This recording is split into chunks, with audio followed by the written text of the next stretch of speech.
Well, I think this case is interesting. I think they're going to go after the provisions in the National Defense Authorization Act that specifically name Huawei and ZTE and prohibit them from government procurement.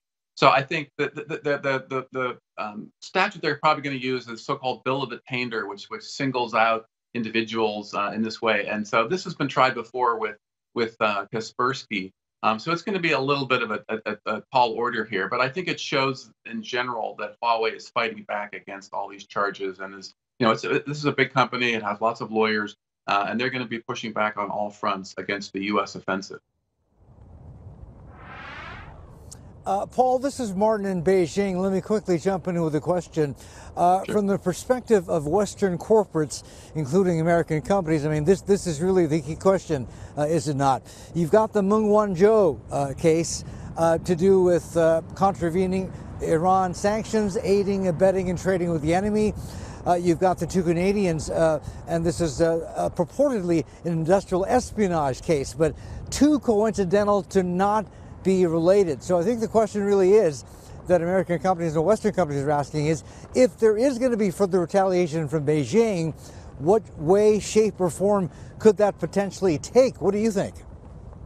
Great question, Martin. I think what we've seen so far from Beijing is still some, being very, very concerned and careful in responding to these kinds of things. And so, for example, we've had a lot of questions among our clients about travel to Beijing and is it safe. But I think, again, Beijing is responding to this very carefully, and they're going to see how things like the extradition go, and it's also tied up now with the trade negotiations with the United States. So Beijing is eager to not further damage the business environment in China as we approach the really sensitive point in the negotiations. So I think we're going to see a very measured and careful response in the U.S.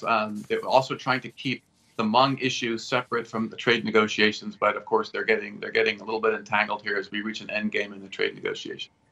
Well, that brings me to my next question. When you see this dispute resolving, is it essentially linked to an outcome on that deal between China and the United States on trade that could be coming in just days or weeks?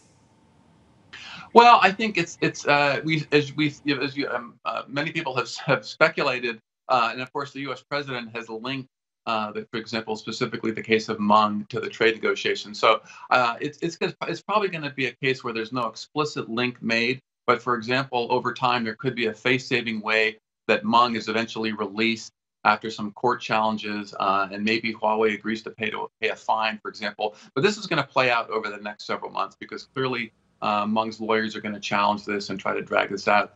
And there will be no specific quid pro quo for the trade negotiations. But I think if those are successful, there'll be less willingness on the United States' part to really pursue this case vigorously. Hey everybody, it's Hadley Gamble from our new CNBC Middle East Bureau in Abu Dhabi. Thanks for stopping by. Now to watch more, you can try one of the videos that just popped up on your screen. And don't forget to subscribe.